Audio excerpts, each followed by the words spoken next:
আমরা বাংলাদেশ জাতীয়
একই সঙ্গে চলমান যে কমিশনগুলো করা হয়েছে, উদ্যোগ নেওয়া হয়েছে সরকারের পক্ষ থেকে, আপনারা জানেন যে আমরা সেগুলো সম্পূর্ণভাবে সহযোগিতা করছি এবং গত কয়েকদিন আগে আমাদের এই সংস্কারের যে আমাদের মতামতগুলো আমরা আগামীকাল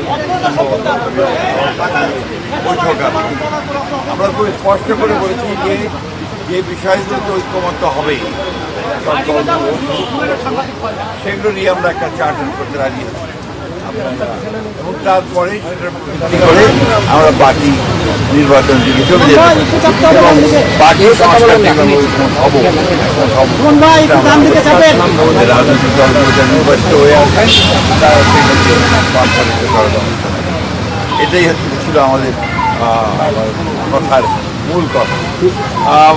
প্রধান উপদেষ্টা মহোদয় তিনি তার সুনির্দিষ্ট কোনো ডেডলাইন আমাদের দেননি।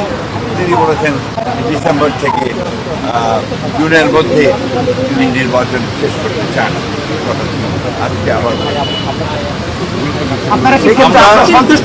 আমরা একেবারেই সন্তুষ্ট নই। আমরা পরিষ্কার করেই বলেছি যে আমরা ডিসেম্বর কাট আউট টাইম, ডিসেম্বরের মধ্যে নির্বাচন যদি না হয় তাহলে দেশে যে রাজনৈতিক পরিস্থিতি, অর্থনৈতিক পরিস্থিতি এবং সামাজিক সেটা আরও খারাপের দিকে যাবে, সেটা তখন নিয়ন্ত্রণ করা বেশ কঠিন।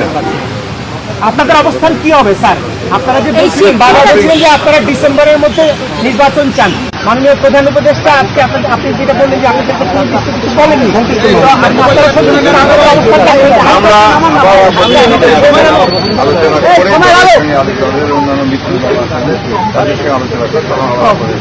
স্যার এর আগে আপনারা ফেব্রুয়ারির 10 তারিখে এসেছিলেন, তখন বলেছিলেন আপনি বের হয়ে ডিসেম্বর নাগাদ নির্বাচন হতে পারে। আজকে 2 মাস পরে এসে বললেন ডিসেম্বর থেকে জানুয়ারি। সময় কি প্রলম্বিত হচ্ছে বলে মনে করছেন আপনারা? ডিসেম্বর থেকে জানুয়ারি না, জুন ডেডলাইন ডিসেম্বরের বলা এই কথা বলেননি যে ডিসেম্বরে হবে না, কিন্তু জুন পর্যন্ত নিয়েছেন। আমরা এই কথা পরিষ্কার করে বলেছি যে আওয়ার কাট অফ টাইমে শিফটিংটা কেন স্যার? স্যার ঘোষণা হচ্ছে স্যার আপনারা তো একটা একটা করে আসলে ডিসেম্বরের মধ্যে যদি নির্বাচন, এর আগে আপনি বলেছিলেন যে প্রধান উপদেষ্টা বলেছে ডিসেম্বরের নির্বাচন হবে, আজকে কিন্তু স্যার সেই শিডিউল পাওয়া যায়নি। আপনারা কি করতে চান? আমরা করে আমরা স্যার আপনি হয়েছিল এই উপদেষ্টার সঙ্গে, সেখান থেকে বেরিয়ে সত্যি বলেছিলেন যে আলোচনায় আপনারা আশ্বস্ত হয়েছেন, কিন্তু আজকে বললেন সন্তুষ্ট নয়। এই বিষয়টা আসলে আলোচনা কি এখন ফলপ্রসূ হয় না? এক কথায় বলতে পারি একই প্রশ্নে স্যার এছাড়া অন্য কোনো বিষয়ে আলোচনা হয়েছে? রোডম্যাপ ছাড়া অন্য কোনো বিষয়ে আলোচনা হয়েছে? অনেক বিষয়ে আলোচনা হয়েছে, এটাই ধন্যবাদ। মাননীয় মহাসচিব